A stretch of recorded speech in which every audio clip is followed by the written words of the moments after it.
स्वागत है आपका हमारे एक और वीडियो के अंदर। आज हम माध्यमिक शिक्षा बोर्ड 2024 के कक्षा 10 के बोर्ड पेपर का सॉल्यूशन देखने वाले हैं। तो शुरुआत करते हैं और हमारे पहले सवाल से शुरुआत करते हैं। हमारा जो पहला सवाल है कि आपके जो पहला सवाल दे रखा है Fe+H2O Fe3 उससे जो उत्पाद बन रहा है Fe3O4+H2।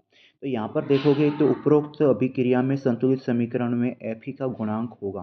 तो देखो Fe का गुणांक क्या होने वाला है यहाँ पर। तो जो Fe का गुणांक की बात करें तो देखो यहाँ पर उत्पाद के अंदर देखिए, अगर आप अभिकारक के अंदर देखो तो Fe की प्लस H2O है, उत्पाद में देखिए Fe3 है। तो Fe का यहाँ पर कितने एटम से मल्टीप्लिकेशन हो रहा है, यहाँ पर 3 परमाणु से मल्टीप्लिकेशन हो रहा है। तो यहाँ पर बात करें तो इसमें Fe का जो गुणांक होगा वो क्या हो जाएगा, आपका 3 हो जाएगा। फिर बात करते हैं अपने अगले सवाल की तरफ चलते हैं। हमारा जो अगला सवाल है उसकी तरफ चलते हैं कि आपके दही के अंदर उपस्थित अम्ल है। देखिए दही के अंदर हमारा कौन सा अम्ल उपस्थित होता है, सीधा सीधा सा आंसर होगा इसका, लैक्टिक अम्ल होता है। ऊष्मा का सबसे अच्छा चालक कौन है? ऊष्मा का सबसे अच्छा चालक, देखिए अब अगर यहाँ पर ऑप्शन के हिसाब से देखा जाए तो ऊष्मा का अच्छा चालक जिसमें कॉपर, लेड, मरकरी और जिंक दे रखा है, तो ऑप्शन के हिसाब से तो इसका आंसर हो जाएगा कॉपर। लेकिन अगर ऐसे पूछा जाए तो ऊष्मा का सबसे जो अच्छा चालक होता है वो होता है आपका सिल्वर, या जिसको हम चांदी बोलते हैं। ऑप्शन के हिसाब से यहाँ पर आंसर हो जाएगा आपका कॉपर। कीटोन में उपस्थित प्रकार्यात्मक समूह कौन सा है? देखिए कीटोन के अंदर उपस्थित प्रकार्यात्मक समूह कौन सा है, 4 ऑप्शन दे रखे हैं। OH की बात करें तो OH क्या होता है आपका, एल्कोहल होता है। OH क्या होता है, एल्कोहल होता है। इसके अलावा आपकी CHO क्या होता है आपका, एल्डिहाइड होता है। अगर CHO की बात करें तो CHO क्या होता है आपका, एल्डिहाइड होता है। आपका CHO क्या होता है, एल्डिहाइड होता है। OH एल्कोहल होता है। COOH क्या होता है आपका, अम्ल, कार्बोक्सिलिक अम्ल का समूह होता है। पीछे बचता है आपका CO। तो CO की बात करें तो देखो यहाँ पर R C double bond OR, ये कौन सा समूह होता है आपका, CO, कीटोन होता है। तो यहाँ पर ऑप्शन क्या हो जाएगा, आंसर क्या हो जाएगा आपका, ब आंसर हो जाएगा, यानी कि CO। CO पीछे पीछे जो प्रकार्यात्मक समूह क्या जुड़ता है, ऑन जुड़ता है, तो ऑन यानी कि आपका कीटोन। तो इसका आंसर हो जाएगा आपका ब आंसर। फिर चलते हैं अपने अगले सवाल की तरफ। हमारा जो अगला सवाल है हमारा जो अगला सवाल है उसकी तरफ चलते हैं कि मानव में दहन एक तंत्र का भाग है, संबंधित है। देखो मानव में जो हृदय होता है वो किस तंत्र से संबंधित है, सीधा सीधा आंसर हो जाएगा आपका रक्त परिसंचरण तंत्र से संबंधित है। पर्ण में छिद्रों के खुलने और बंद होने का कार्य किसके द्वारा होता है? देखिए जो आपकी लीप होती है, अगर पर्ण होती है तो पर्ण के अंदर जो छिद्र होते हैं, जो स्टोमेटा होते हैं, जो रंध्र होते हैं, या छिद्र या जो रंध्र होते हैं, वो उसके खुलने और बंद होने का काम किसके थ्रू होता है? हरितलवक, जाइलम, द्वार कोशिका या फ्लोएम। देखिए जैसे कि ये आपका एक द्वार कोशिका है, अगर मैं बात करूँ तो ये मान लो आपका एक द्वार कोशिका है। तो इसके अंदर ये जो आपका जो ये भाग होता है, ये वाला, इसको हम क्या बोलते हैं, गार्ड सेल बोलते हैं। ये वाला जो हिस्सा होता है इसको हम क्या बोलते हैं, द्वार कोशिका या गार्ड सेल बोलते हैं। तो ये गार्ड सेल या द्वार कोशिका क्या करती है, आपके रंध्रों के खुलने और बंद करने का काम करती है। तो इसका आंसर क्या हो जाएगा, आपके द्वार कोशिकाएं जो होती है, रंध्रों के खुलने और बंद होने का कार्य इनके द्वारा होता है। कौन सी अंतःस्रावी ग्रंथि अंगों में वृद्धि प्रेरित करती है? देखो ग्रोथ हार्मोन किसके थ्रू रिलीज होता है, आपकी पीयूष ग्रंथि के थ्रू, जिसको पिट्यूटाइन ग्लैंड बोलते हैं। थायराइड ग्रंथि, एड्रिनल ग्रंथि और अग्नाशय ग्रंथि। तो वृद्धि हार्मोन को प्रेरित कौन करता है, आपका प्रेरित अपने पीयूष ग्रंथि करता है, यानी कि पिट्यूटाइन हार्मोन करता है, सॉरी पिट्यूटाइन ग्रंथि करता है। जब पुष्प में पुंकेसर और स्त्री केसर दोनों उपस्थित होते हैं उसको क्या बोलते हैं? देखो जब जब भी किसी पुष्प के अंदर मेल आपके ऑर्गेनिल और ऑर्गेन और फीमेल ऑर्गेन, जब नर और पुष्प दोनों जनांग पाए जाते हैं तो उसको हम क्या बोलते हैं, आपके उभयलिंगी, जिसको हम द्विलिंगी भी कहते हैं। उभयलिंगी या द्विलिंगी, जिसको हम बायसेक्सुअल कहते हैं। तो एक लिंगी, स्वपरागण, उभयलिंगी और परपरागण। तो आंसर क्या हो जाएगा इसका, उभयलिंगी हो जाएगा। चलते हैं अगले सवाल की तरफ। हमारा जो अगला सवाल है, पुष्प पुरुष में लिंग गुणसूत्र होते हैं। देखिए पुरुष के अंदर कौन से लिंग गुणसूत्र होते हैं, आपका सीधा सीधा आंसर हो जाएगा, पुरुष के अंदर आपका XY गुणसूत्र होता है। और अगर आपसे पूछिए कि पुरुष के अंदर XY गुणसूत्र में कौन सा छोटा होता है, तो छोटा कौन सा होता है आपका, Y। देखो ये प्रश्न आया हुआ है, तो Y जो होता है वो जो आपके क्रोमोसोम उसकी बात करें तो यहाँ पर छोटा होता है। एक व्यक्ति समतल दर्पण से 3 मीटर दूर खड़ा है, तो व्यक्ति और उसके प्रतिबिंब के बीच में दूरी मीटर में कितनी होगी? अब देखिए जैसे कि यहाँ पर दे रखा है, जैसे कि ये आपका व्यक्ति खड़ा है। अब यहाँ पर एक आपका समतल ये बोल रहा है कि समतल दर्पण है, तो इसके और इसके बीच में ये व्यक्ति और ये समतल दर्पण के बीच में कितनी दूरी है आपकी? 3 मीटर की दूरी। तो इसका प्रतिबिंब भी कहाँ बनेगा इससे आगे? यहाँ पर इसके अंदर भाग में यहाँ पर क्या बनेगा? इसका प्रतिबिंब बनेगा। तो यहाँ पर 3 मीटर की दूरी है, तो यहाँ से यहाँ भी दूरी कितनी होगी आपके? 3 मीटर की दूरी होगी। तो 3 और 3 मिलाकर कितनी होगी आपकी? 6 मीटर। तो यहाँ पर जो प्रतिबिंब और उस व्यक्ति के बीच में जो दूरी होने वाली है वो कितनी होगी आपकी? 6 मीटर की दूरी होगी। कितने मीटर की दूरी होगी? 6 मीटर की दूरी होने वाली है। तो इसका सीधा सीधा आंसर क्या हो जाएगा आपका यहाँ पर? 6 मीटर। प्रकाश अपवर्तन की घटना में साइन आई बराबर ए है और साइन आर बराबर बी है, तो अपवर्तनांक म्यू कितना होगा? देखिए आपको पता है कि प्रकाश के अगर अपवर्तन की बात करें तो पास दूसरा नियम कौन सा होता है? Sine i upon sine r. Sine i upon sine r होता है। अब हमें पता है कि sine i upon sine r बराबर कांस्टेंट होते हैं, स्थिरांक होते हैं। ये बोल रहा है साइन आई का मान कितना होगा? ए। और साइन बी का मान कितना, साइन आर का मान कितना होने वाला है? बी। तो सीधा सीधा आंसर होगा म्यू बराबर क्या हो जाएगा? ए अपॉन बी। हमने साइन आई का मान ए रखा है और साइन बी का मान आर रखा है, तो क्या आंसर हो जाएगा आपका? म्यू बराबर ए अपॉन बी। तो आंसर क्या हो जाएगा आपका यहाँ पर? आंसर हो जाएगा म्यू बराबर ए अपॉन बी। चलते हैं अपने अगले सवाल की तरफ। हमारा जो अगला सवाल है, अग्रिम सूर्योदय और विलंब सूर्योदय का कारण क्या? पहले तो आपको पता है कि अग्रिम सूर्योदय और विलंबी सूर्योदय का जो बीच में जो अंतराल होता है वो कितने मिनट का होता है आपका? 2 मिनट का होता है। तो 2 और 2 कितने होगी? 4 मिनट होगी। अब इसका जो रीजन क्या होता है वो होता है आपका रिफ्रैक्शन यानी कि अपवर्तन। तो यहाँ पर आंसर क्या हो जाएगा? वायुमंडलीय अपवर्तन। वायुमंडलीय अपवर्तन के कारण अग्रिम सूर्योदय और विलंबित सूर्योदय का कारण होता है आपका वायुमंडलीय अपवर्तन। अगला सवाल है हमारा कि दिए गए त्रिभुज त्रिभुजाकार प्रिज्म में विचलन कोण कौन होगा? तो देखो विचलन कोण की बात करें यहाँ पर, तो देखो ये आप जो आपको आपतित किरण है यहाँ से या आपके निर्गित निर्गित निर्गित किरण का मतलब क्या होता है? आपके अपवर्तित किरण जो यहाँ पर जो आज से रिफ्लेक्ट हो रही है वहां से बाहर जा रही है, यहाँ पर आपका जो कोण बन रहा है, देखो यहाँ पर जो यह कोण बन रहा है यहाँ पर ये है ना, आपतित किरण बात करें तो यहाँ पर ये जो किरण जा रही है यहाँ पर कोण आई बन रहा है, यहाँ से जो निर्गत किरण बाहर आ रही है यहाँ पर जो एंगल बन रहा है आपको दिख रहा है, तो यहाँ पर जो कोण बना हुआ है वो कौन सा होगा? आपका विचलन कोण होगा। और वो क्या होगा आपका? यहाँ पर एक्स लिखा हुआ है, तो विचलन कोण कितना क्या होगा? यहाँ पर एक्स होगा यहाँ पर। फिर बात करते हैं अपने नए अगले सवाल की तरफ चलते हैं। हमारा जो अगला सवाल है, आपकी जो अगला सवाल दे रखा है, विद्युत उपकरणों में भू संपर्कित तार अर्थ जोड़ने का उपयोग किया जाता है, तो क्यों किया जाता है? विद्युत बचाने के रूप में, फ्यूज के रूप में, नियंत्रक के रूप में, या फिर सुरक्षा उपाय के रूप में? तो यहाँ पर जो सीधा सीधा आंसर हो जाए सुरक्षा उपाय के रूप में। सुरक्षा उपाय के रूप में हम भू संपर्कित तार या अर्थ का उपयोग करते हैं। धारावाही चालक के लिए दक्षिण हस्त अंगुष्ठ नियम में अंगूठा किसको दर्शाता है? तो देखो हमारा धारावाही जो आपका जो दक्षिण हस्त जो नियम होता है, अपने जो राइट हैंड रूल जो होता है उसके अंदर जो अंगूठा होता है वो किसको दर्शाएगा? आपकी चुंबकीय क्षेत्र की दिशा, पृथ्वी के चुंबकीय क्षेत्र की दिशा, विद्युत धारा की दिशा, या इनमें से कोई नहीं। तो इसका आंसर क्या हो जाएगा? आपके विद्युत धारा की दिशा को दर्शाता है। अब बात करते हैं, यहाँ पर थे सारे जो आपके ऑप्शनल सवाल थे जो खत्म हो गए। यहाँ पर ये तकरीबन 15 सवाल थे। अब बात करते हैं, यहाँ पर ब्लैंक्स दे रखे हैं। लेड नाइट्रेट के ऊष्मीय वियोजन से प्राप्त नाइट्रोजन युक्त गैस का नाम। तो देखो लेड नाइट्रेट की बात करें तो उससे वियोजन, वियोजन का मतलब होता है ब्रेक डाउन, टूटने से जो आपके जो युक्त गैस होगी वो कौन सी होगी? आपकी नाइट्रोजन डाइऑक्साइड यानी कि NO2। NO2 क्या होती है? नाइट्रोजन डाइऑक्साइड गैस होती है, वो रिलीज होती है। HCl के वियोजन से प्राप्त ऋणायन का रासायनिक सूत्र। देखिए आपकी बात करें तो HCl, अगर HCl को ये बोलता है ब्रेक डाउन होता है, तो यहाँ पर क्या बनेगा? H प्लस बनेगा और साथ में Cl माइनस बनेगा। तो ये पूछ रहा है कि ऋणायन, ऋणायन की बात करें तो यहाँ पर क्या होगा? Cl हो जाएगा। तो यहाँ पर जो ऋणायन जो होगा उसका रासायनिक सूत्र यहाँ पर बात करें तो यहाँ पर क्या हो जाएगा? आपके Cl हो जाएगा। यहाँ पर हो जाएगा Cl माइनस। C3H8 में उपस्थित सहसंयोजक आबंधों की संख्या। देखिए यहाँ पर आबंधों की संख्या बतानी है आपको, तो पहले तो इसकी स्ट्रक्चर बनाते, संरचना सूत्र देखो क्या होगी आपकी? C3 यानी कि आपके 3 कार्बन हो गए यहाँ पर। अब C3H8 के साथ में कितने हाइड्रोजन जुड़ेंगे? 8 हाइड्रोजन जुड़ेंगे यहाँ पर। एक हाइड्रोजन यहाँ हो गया, दूसरा यहाँ हो गया, तीसरा आपके यहाँ हो गया, तीन तीन, और यहाँ पर एक हाइड्रोजन यहाँ जुड़ेगा, एक यहाँ जुड़ेगा, पाँच, पाँच इसके साथ में एक यहाँ जुड़ेगा, एक यहाँ जुड़ेगा और एक यहाँ जुड़ेगा। तो अब देखिए यहाँ पर इसकी संरचना सूत्र इस स्ट्रक्चर होगी। अब इसमें बंध कितने हैं, तो एक दो तीन चार पाँच छः सात आठ नौ और 10।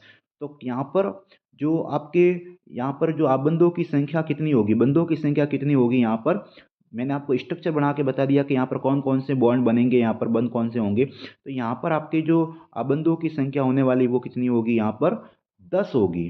कितनी होगी, 10 होगी। चलते हैं अपने अगले सवाल की तरफ। हमारा जो अगला सवाल है, एक कृत्रिम वृक्क नाइट्रोजन अपशिष्ट उत्पादों को रुधिर से निकालने की युक्ति क्या कहलाती है, आपको पता ही है, आपको अपोहन कहलाता है, डायलिसिस, अपोहन विधि पता ही है, अपोहन विधि या जिसको हम डायलिसिस कहते हैं, उसके थ्रू उसको निकाला जाता है। अगला सवाल है, दो तंत्रिका कोशिका, देखो ये सवाल तो वेरी इंपॉर्टेंट, बहुत बार एग्जाम में आया हुआ है, बहुत वेरी इंपॉर्टेंट, आपका मोस्ट वेरी इंपॉर्टेंट है। दो तंत्रिका कोशिकाओं के बीच खाली स्थान को क्या बोलते हैं, सिनेप्स कहते हैं। अगला सवाल है, प्रतिबिंब की ऊंचाई हैच डैश और बिंब की ऊंचाई हैच का अनुपात गोलीय दर्पण का क्या कहलाता है आपका, तो वो क्या कहलाता है आपका, आवर्धनता कहलाती है। आवर्धन देखो हमें पता है, एम मैग्निफिकेशन क्या होता है, हैच डैश अपन हैच होता है। मैं यहाँ पर हैच डैश की बात करता हूँ, यहाँ पर क्या है आपके प्रतिबिंब की ऊंचाई है, और हैच क्या है आपके बिंब की ऊंचाई यहाँ पर, तो इसको हम क्या बोलते हैं, आवर्धन बोलते हैं। और इसी गुण क्या कहलाता है आपका, आवर्धनता कहलाती है। तो इसका आंसर क्या हो जाएगा आपकी आवर्धनता। फिर बात करते हैं अपने दीर्घ दृष्टि दोष निवारण में। देखो दीर्घ दृष्टि दोष के निवारण में कौन सा लेंस यूज किया जाता है, आपके उत्तल लेंस यूज करते हैं। कौन सा लेंस यूज करते हैं, उत्तल लेंस। और अगर आपसे पूछे कि निकट दृष्टि दोष में तो कौन सा लेंस यूज किया जाता है, आपके अवतल लेंस प्रयोग में लिया जाता है। अगला सवाल है, पीतल में तांबा के साथ मिश्रित दूसरी धातु, देखो पीतल बनाने, पीतल एक क्या है, मिश्र धातु है, और उसके अंदर तांबे के साथ यानी कॉपर के साथ में क्या मिलाया जाता है, आपका जिंक मिलाया जाता है, यानी कि Zn। दूसरा धातु कौन सा होगा, आपका जिंक हो जाएगा।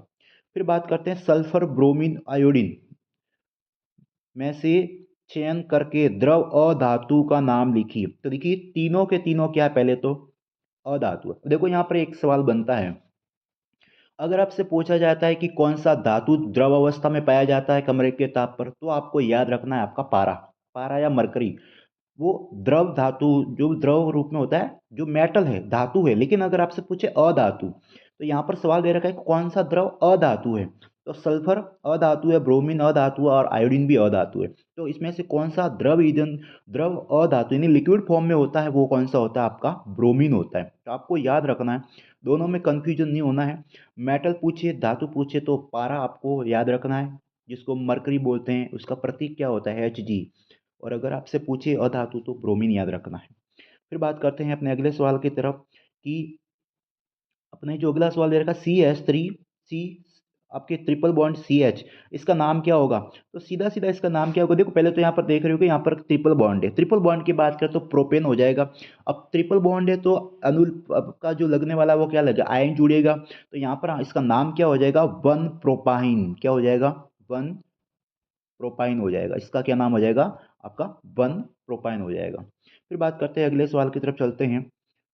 अच्छा यहाँ पर एक और प्रश्न है, रेजिन तथा गोंद पादप के कौन से भाग में संचित होते हैं। तो देखो रेजिन तथा जो गोंद होता है वो पादप के कौन से भाग में संचित होते हैं, आपके बाह्य भाग में संचित होते हैं, पादप के बाह्य भाग में संचित होते हैं।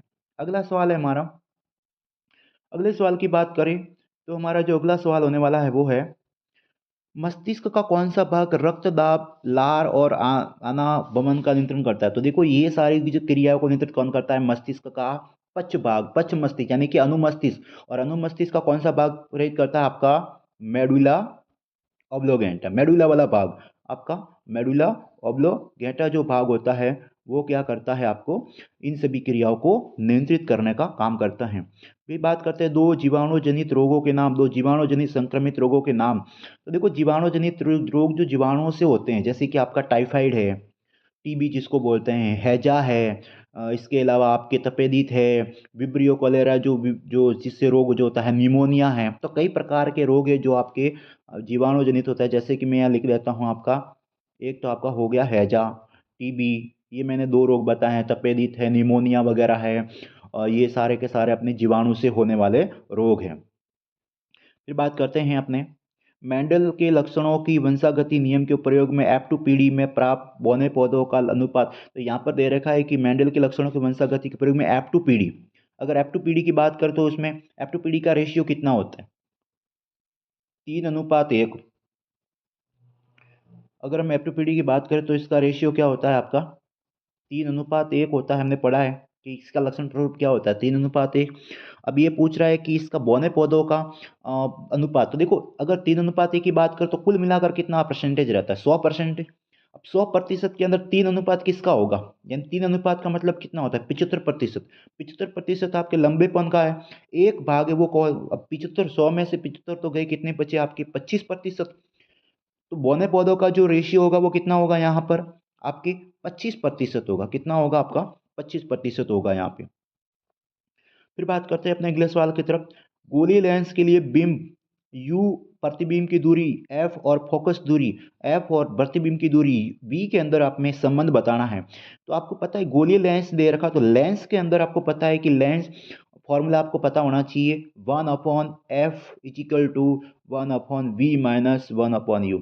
बस यही संबंध बताना है आपको, 1/f यानी कि 1/f बराबर 1/v-1/u। ये इसका सीधा सीधा आंसर हो जाएगा।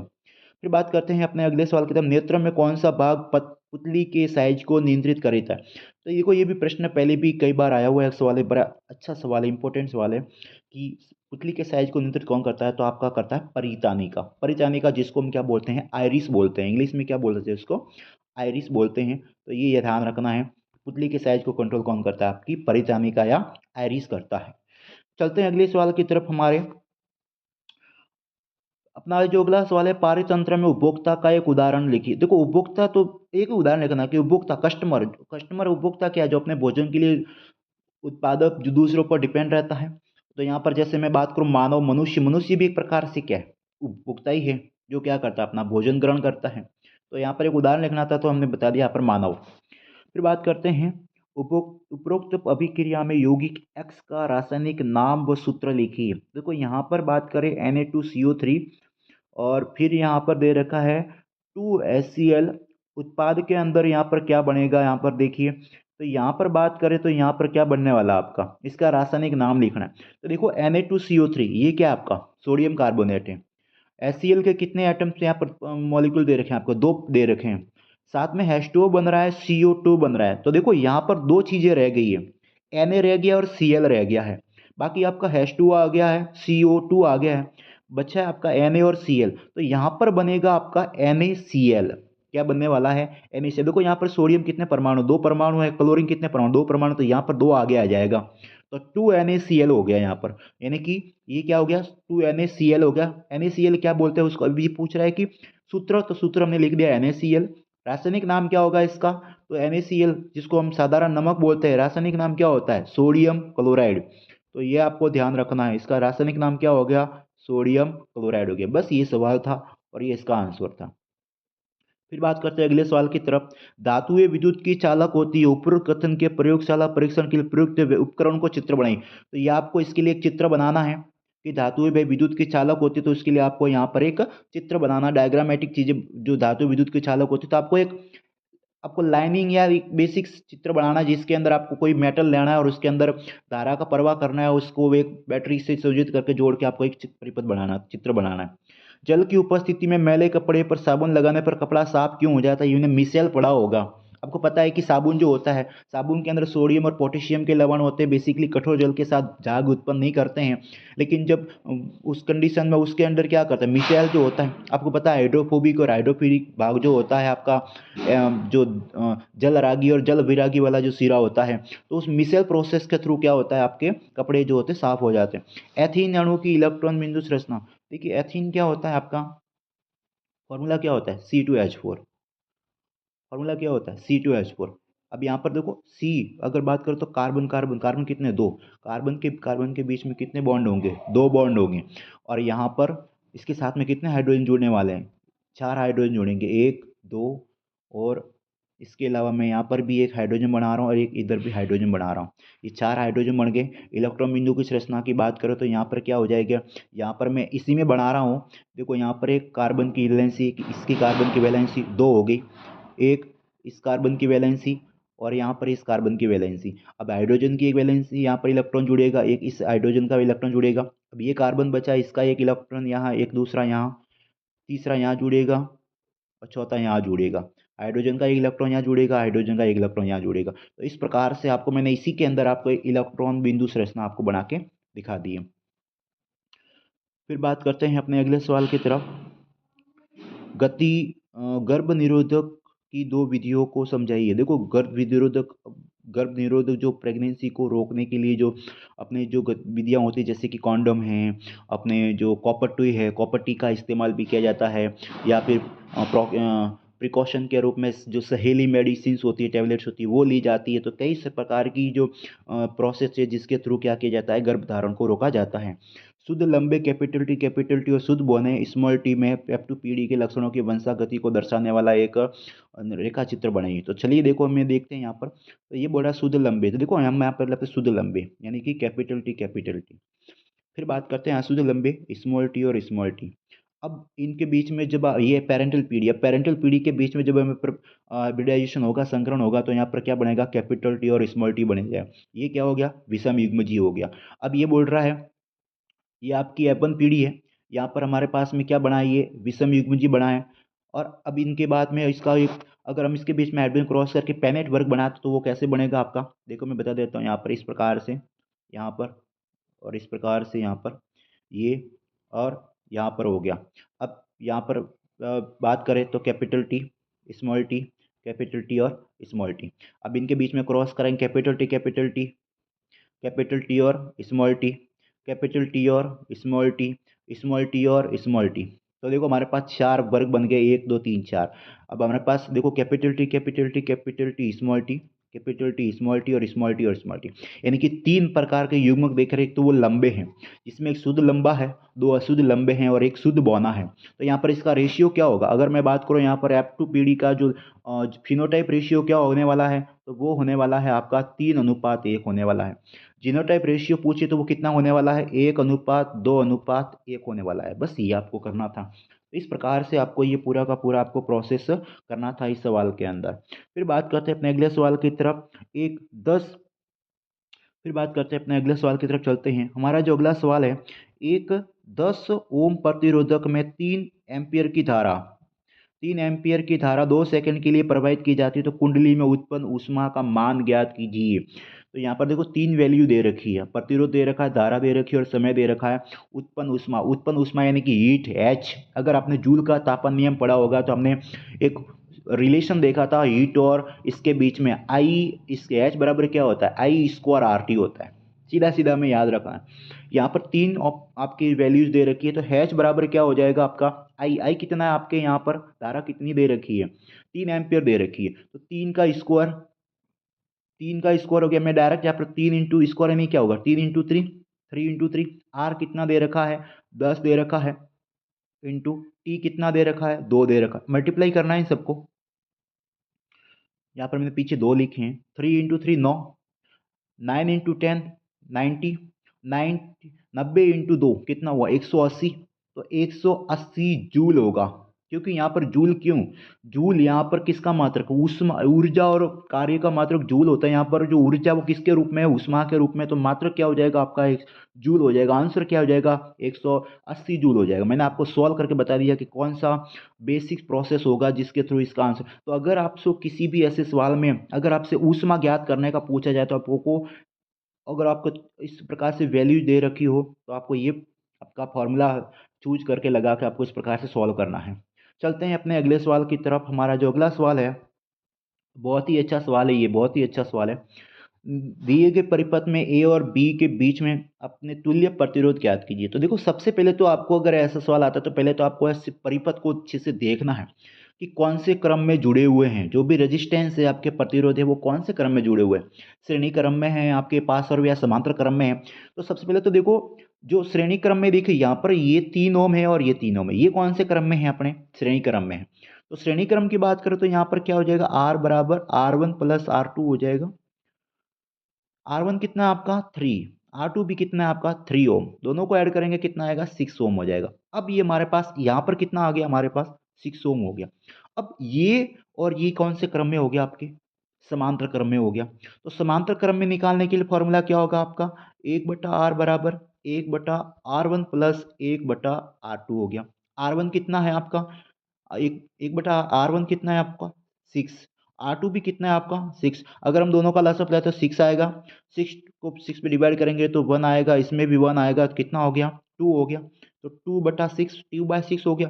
अब R निकालना है तो ये आपके उलट आके ऊपर 6 आ जाएंगे, 2 नीचे आ जाएंगे, डिवाइड करेंगे कितना आ गया 3 आ गया। इसका मान वैल्यूज कितनी आ गई, अब 3 आ गई। अब ये 3 ओम पहले से दे रखा है, इसका हमने वैल्यू निकाली 3 ओम। अब ये कौन से क्रम में हो जाएगा, श्रेणी क्रम में हो जाएगा। तो ये आर बराबर क्या होगा, R1 प्लस R2। R1 कितना दे रखा है 3, R2 कितना है जो हमने भी निकाला है 3, 3 प्लस 3 कितना हो जाएगा 6 ओम। आंसर क्या होगा 6 ओम होगा। तो इसका आंसर क्या आ जाएगा आपके 6 ओम आ जाएगा। मैंने एक एक अब जो स्टेप है उसको एक एक स्टेप करके समझाया ताकि आपको अच्छे से समझ में आ जाए। अब बात करते हैं अपने अगले सवाल की तरफ। अगला सवाल दे रखा है, अपना अगला सवाल जो दे रखा है कि किसी धारावाही परितानिका के भीतर उसके चारों ओर चुंबकीय क्षेत्र में प्रदर्शित करने के लिए आपको एक, देखो ये प्रश्न पहले भी आया हुआ है, परितानिका बनानी है आपको इस प्रकार से, और परितानिका बना के आपको उसके अंदर कुंडली में धारावाही देखो ये आपके जैसे कि एक परितानिका है, ये मैं ऐसे बना देता हूँ, ये परितानिका है। इसको अगर आप अगर किसी विद्युत परिपथ से जोड़ते हैं तो ये आपकी बैटरी है, ये आपकी इसके अंदर कुंजी है, और इसके अंदर जब धारा प्रवाहित फ्लो करोगे तो इस प्रकार से धारा प्रवाहित होगी। तो ये आपके क्या हो जाएगी, इसके अंदर ये आपके चुंबकीय क्षेत्र उत्पन्न होगी। यहाँ पर ये इस प्रकार से चुंबकीय क्षेत्र आपके यहाँ पर बनेगी और ये यहाँ पर बनने वाली है। तो ये आपके ये एन सिरा हो गया, यहाँ पर एस सिरा हो गया। आपको पता है कि मैग्नेट जो होता है उसके 2 सिरे होते हैं, तो यहाँ पर ये एन सिरा हो गया, एक एस सिरा हो गया इस प्रकार से। तो इस प्रकार से ये क्या होगी आपके चुंबकीय क्षेत्र रेखा उत्पन्न होगी परिनालिका के अंदर। अगला सवाल दे रखा है हमारा, अगले सवाल की बात करें, एक छड़ में चुंबकीय क्षेत्र रेखा को ये मैंने बता दिया। एक एक छड़ के अंदर भी, तो एक छड़ चुंबक के अंदर भी आपको एक चित्र बनाना है इस प्रकार से। एक छड़ चुंबक के अंदर तो आपको भी इस प्रकार से कोई छड़ मैग्नेट दे रखा है, उसके अंदर आपको इस प्रकार से आपको ये चुंबकीय क्षेत्र रेखा बनानी है। कचरा निपटान की समस्या को कम करने के 2 तरीके, तो देखो कचरा निपटान की समस्या को सबसे ज़्यादा तो पहला प्लास्टिक का उपयोग कम करें, जितना जरूरत हो उतनी उस चीज़ों का उपयोग करें। इससे बढ़िया आप पॉलीथीन का इस्तेमाल कम करते हुए कागज़ से बनी या फिर आपके कपड़ों से बने चीज़ों का उपयोग, जैसे आप थैलों का उपयोग कर सकते हो। आपके डिकम्पोजिशन की बात करें तो इसमें ऐसी चीज़ों का इस्तेमाल कर सकते हैं जिसका डिकम्पोजिशन आसानी से हो, ताकि उससे भी पॉल्यूशन नहीं हो। तो कई प्रकार के तरीके हैं जिससे हम क्या कर सकते हैं, अपने कचरे निपटान को समस्याओं को हल कर सकते हैं। आहार श्रृंखला के लिए विभिन्न पोषक स्तरों का संक्षिप्त वर्णन कीजिए। तो आहार श्रृंखला तो पता ही है, फूड चेन, जिसमें आपका प्रोडक्ट होता है, उत्पादक होता है, primary customer, secondary customer, third customer, शाकाहारी, मांसाहारी, मांसाहारी। तो इस प्रकार से आपको इस प्रकार से एक आपको आहार श्रृंखला बनानी है जिसके अंदर आपकी जो फूड चेन बनती है उसको। तो ये बेसिक सवाल है। फिर बात करते हैं अपने अगले सवाल की तरफ चलते हैं। हमारा अगला सवाल दे रखा है, प्लास्टर ऑफ पेरिस का रासायनिक सूत्र लिखिए। तो प्लास्टर ऑफ पेरिस का रासायनिक सूत्र, देखो सूत्र याद रखने हैं, CaSO4 × 1/2H2O, ये हो गया आपका प्लास्टर ऑफ पेरिस का सूत्र। अब अगला सवाल है, जल मिलाने पर प्लास्टर ऑफ पेरिस कठोर क्यों हो जाता है। देखो जल मिलाओगे, अगर ये जैसे प्लास्टर ऑफ पेरिस है, ये आपका प्लास्टर ऑफ पेरिस है, और इसके साथ में अगर आप जल मिलाते हो तो क्या बन जाएगा, जिप्सम बन जाएगा। CaSO4 × 2H2O, और जिप्सम बन जाता है, इसलिए वो क्या हो जाता है, कठोर हो जाता है। फिर बात करते हैं अगले सवाल की तरफ, बेकिंग सोडा का रासायनिक नाम। बेकिंग सोडा का रासायनिक नाम क्या होता है, सोडियम हाइड्रोजन कार्बोनेट। पहले तो बेकिंग सोडा का फॉर्मूला क्या होता है, NaHCO3, NaHCO3 होता है। और इसका बस रासायनिक नाम क्या हो जाएगा, सोडियम हाइड्रोजन कार्बोनेट हो जाएगा, सीधा सीधा आंसर हो जाएगा। और ये बोल रहा है कि आगे केक मुलायम और स्पंजी क्यों होते हैं। देखो भाई, केक मुलायम क्यों होती है, स्पंजी, बेसिक कारण क्या है, क्योंकि इसमें CO2 बनती है, CO2 रिलीज होती है, और CO2 बनने के कारण क्या होती है, इसको केक वगैरह जो होते हैं कार्बन डाइऑक्साइड रिलीज होती है, जिसकी वजह से मुलायम होते हैं, स्पंजी होते हैं।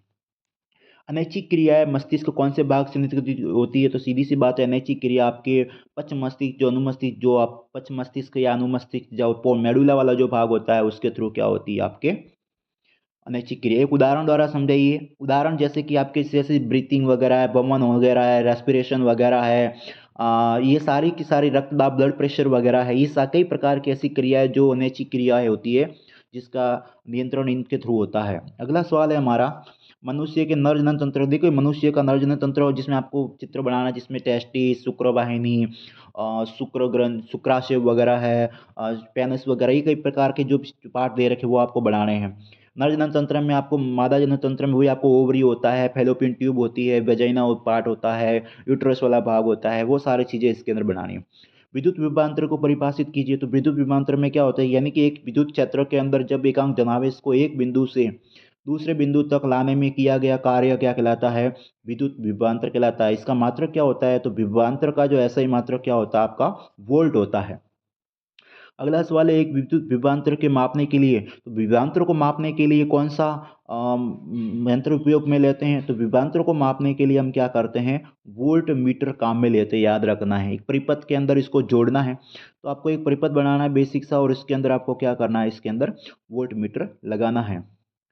ओम के नियम के विभवांतर V और धारा के बीच में ग्राफ बनाइए। तो देखो, आप अगर ओम का नियम अगर पढ़ा होगा आपने, तो यहाँ पर ओम के नियम के में विभवांतर V, देखो हमने पढ़ा होगा V क्या होता है, यानी कि ओम का नियम ही क्या है, किसी भी विद्युत परिपथ में प्रवाहित धारा दो सिरों के मध्य विभवांतर के क्या होता है, प्रोपोर्शनल होता है, यानी कि समानुपाती होता है। तो यहाँ पर जो आपके बात करें, तो यहाँ पर आपकी जो ओम की नींव के अनुसार यहाँ पर जो ग्राफ कैसे बनेगा, इस प्रकार से आपके बनेगा, तो ये प्रोपोर्शनल होगा। आई यहाँ पर अगर लगा देते, वी यहाँ पर लगा देते, तो इस प्रकार से ग्राफ आपका बनने वाला है। विद्युत प्रतिरोध को परिभाषित कीजिए। देखो विद्युत प्रतिरोध, प्रतिरोध क्या होते हैं, प्रतिरोध का मतलब होता है बैरियर, यानी किसी भी धारा में उत्पन्न बाधा, किसी भी धारा में उत्पन्न रुकावट, जिसको हम क्या बोलते हैं, प्रतिरोध बोलते हैं। और प्रतिरोध का मात्रक क्या होता है हमारा, ओम, या फिर ये होता है साइन इसका, ओम का, सीधी सी बात है। विद्युत धारा के मापने के लिए कौन सा यंत्र, देखो विद्युत धारा को मापने के लिए हम लगाते हैं अमीटर, और अमीटर लगाते हैं। आपको कुछ नहीं करना, आपको ये बोल रहा है कि जोड़कर एक परिपथ में जोड़िए, तो एक चित्र बनाना है परिपथ में, और किसी इसी परिपथ में किस प्रकार परिपथ में जोड़ते हैं, श्रेणी क्रम में जोड़ते हैं, जाहिर सी बात है। कौन से क्रम में जोड़ते हैं, श्रेणी क्रम में जोड़ा जाता है। अमीटर को श्रेणी क्रम में जोड़ते हैं, वोल्ट मीटर को समांतर क्रम में जोड़ा जाता है। अगला सवाल है हमारा, अपने अगला सवाल है, कोयले के दहन से प्राप्त गैस उत्पन्न। देखो कोयले के दहन से कौन सी गैस, सीधी सी बात है, कोयला है, कार्बन है, उसको ऑक्सीजन की उपस्थिति में जलाओगे तो क्या बनेगी, अपनी कार्बन डाइऑक्साइड बनेगी। तो कौन सी गैस रिलीज होगी, carbon dioxide, CO2। Copper oxide और हाइड्रोजन, कॉपर ऑक्साइड की बात करें तो ये कह रहा है कि कॉपर ऑक्साइड यानी कि CuO किसके साथ में अभिक्रिया, हाइड्रोजन के साथ में अभिक्रिया, क्या बनेगा आपका, Cu बनेगा, साथ में क्या बनेगा, जल बनेगा। कुछ नहीं करना था, बस ये समीकरण लिखना था इसका, जो द्वय रखा है उसके बाद वो समीकरण जो पूछा है वो समीकरण लिखना है। फिर बात करते हैं अगले सवाल की तरफ, अपचयन अभिक्रिया। अपचयन क्या होता है, अपचयन वह होती है अभिक्रिया जिसमें या तो हाइड्रोजन की वृद्धि होती है, हाइड्रोजन जुड़ता है, हाइड्रोजन की वृद्धि होती है, या ऑक्सीजन की कमी हो जाती है। तो हाइड्रोजन क्या होगा, आपके हाइड्रोजन क्या होगा, बढ़ेगा, लेकिन ऑक्सीजन क्या होगी, जिसमें घटेगी, कम होगी, उसको हम क्या बोलते हैं, अपचयन अभिक्रिया बोलते हैं, सीधी सी बात। Iron plus copper sulphate, iron sulphate और Cu, इसके लिए एक समीकरण बनाना है। ये अपने विस्थापन अभिक्रिया का उदाहरण दे रखा है। देखो ये आपने पढ़ा होगा, Fe, आयरन आ गया, कॉपर सल्फेट, कॉपर सल्फेट क्या होता है, CuSO4। अभी देखो इसका उत्पाद मैं नीचे लिख रहा हूँ, उत्पाद क्या होगा, FeSO4, विस्थापन अभिक्रिया का उदाहरण है। साथ में क्या बन रहा है, Cu, ये हो गया इसका समीकरण। ये विस्थापन अभिक्रिया, विस्थापन अभिक्रिया जिसमें क्या होती है, एक अभिक्रियाशील तत्व कम क्रियाशील तत्वों को अपने स्थान से हटा देता है, विस्थापित कर देता है, जिसको विस्थापन अभिक्रिया बोलते हैं। तो ये आयरन हो गया, ये कॉपर सल्फेट हो गया, तो उत्पाद में क्या बनेगा, फेरस सल्फेट और Cu, क्योंकि यहाँ पर फेरस क्या है, कॉपर की तुलना में ज्यादा क्रियाशील है, अभिक्रियाशील है। फिर बात करते हैं अगले सवाल की तरफ, इसके अंदर कॉपर सल्फेट के विलयन में डूबी है, तो आपको तो देखो यहाँ पर अगर आपको एक बीकर बनाना है, उसके अंदर अगर आप कॉपर सल्फेट घोला गया है और इसके अंदर आप किल लगा डालते हो, उसके अंदर थोड़ी देर के लिए रखते हो, तो इसका जो कलर है वो कैसा हो जाए, कॉपर सल्फेट का कलर कैसा होता है, नीले रंग का होता है। तो इसके लिए आपको एक परिपथ बनाना था ऐसे। फिर बात करते हैं अगले सवाल की तरफ।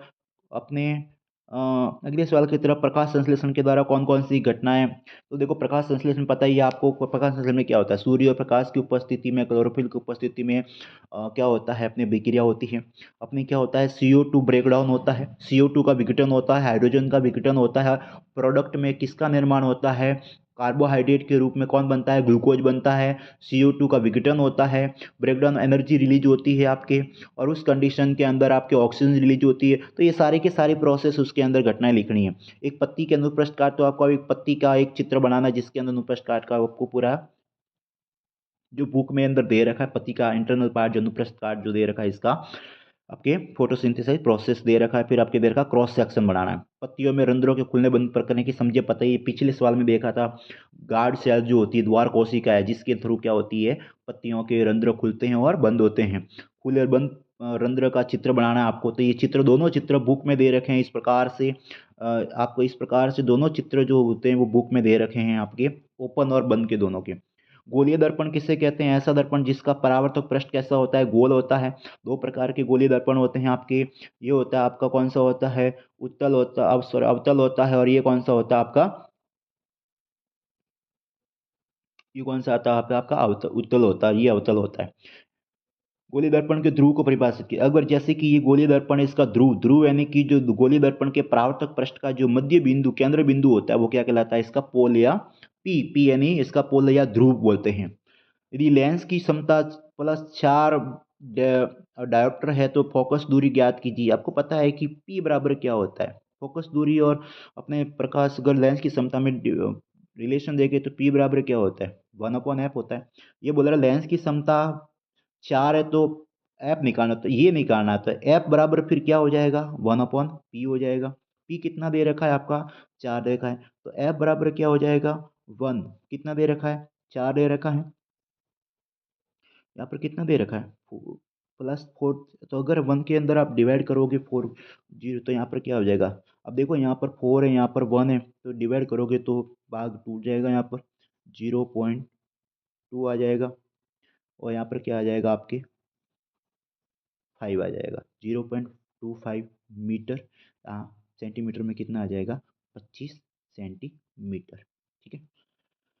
लेंस का आवर्धन पता ही है पहले भी, लेंस का आवर्धन वही आपका मैग्निफिकेशन M-H' आपको निकालना है। प्रतिबिंब की ऊंचाई और बीम की ऊंचाई वो क्या होगी आपकी, लेंस का आवर्धन होगा। लेंस के मुख्य अक्ष को परिभाषित कीजिए। तो लेंस का मुख्य अक्ष क्या होता है, जैसे कि ये लेंस है आपके, लेंस ये आपका, जैसे कि मैं बता रहा हूँ यहाँ पे आपका ये उत्तल लेंस है। अब ये आपका मुख्य अक्ष है, ये आपका इसका आपके क्या है, प्रकाश केंद्र है, O है। और यहाँ आपका C है, वक्रता केंद्र, ये आपका ऐप है। तो उस वक्रता केंद्र और आपके मुख्य फोकस को मिलाने वाली एक रेखा क्या कहलाती है, आपके जो आपके ध्रुव प्रकाश केंद्र से गुजरती है वो क्या कहलाती है, मुख्य अक्ष कहलाती है। यदि गोली दर्पण की वक्रता त्रिज्या 14 सेंटीमीटर है तो फोकस दूरी ज्ञात कीजिए। तो फोकस दूरी और वक्रता त्रिज्या पे क्या संबंध होता है, फोकस दूरी और वक्रता त्रिज्या में क्या संबंध होता है, आर बराबर 2f होता है। अब ये बोल रहा है कि वक्रता त्रिज्या 14 दे रखी है, तो आर कितना दे रखा है, 14 दे रखा है। तो एफ बराबर क्या हो जाएगा, R/2 हो जाएगा, सीधा सीधा बात है। आर कितना दे रखा, 14। 14 में दो से डिवाइड करोगे तो कितना आ जाएगा, 7 सेंटीमीटर। तो आंसर क्या हो जाएगा, 7 सेंटीमीटर। तो ये था आपका 2024 का बोर्ड पेपर, जिसको हमने पूरा सॉल्यूशन किया है। तो उम्मीद है कि आपको इससे काफ़ी कुछ हेल्प मिलेगी। आने वाले बोर्ड एग्जाम के अंदर कई सारे इंपॉर्टेंट सवाल दे रखे हैं, और पूरे के पूरे चांस इसमें से कई सारे एग्जाम में सवाल रिपीट होने वाले हैं। तो एक बार पूरे पेपर को एनालिसिस कीजिएगा, वापस उसको शेयर कीजिएगा अच्छे से, ताकि और बच्चों को इससे लाभ हो सके।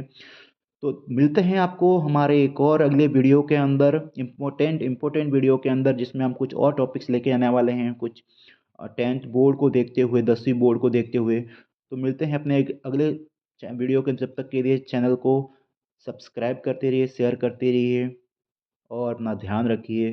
धन्यवाद, जय हिंद।